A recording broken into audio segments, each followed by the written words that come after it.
What is this called in English? It's called luggage. And what is this called in English? It's called lentil.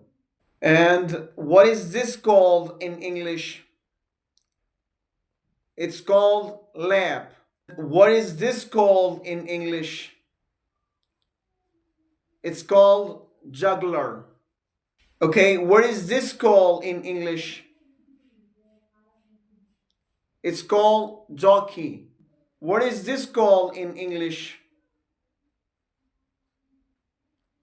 It's called irrigation.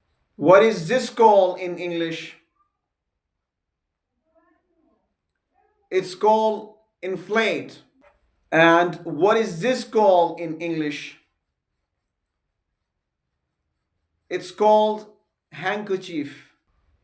And what is this called in English?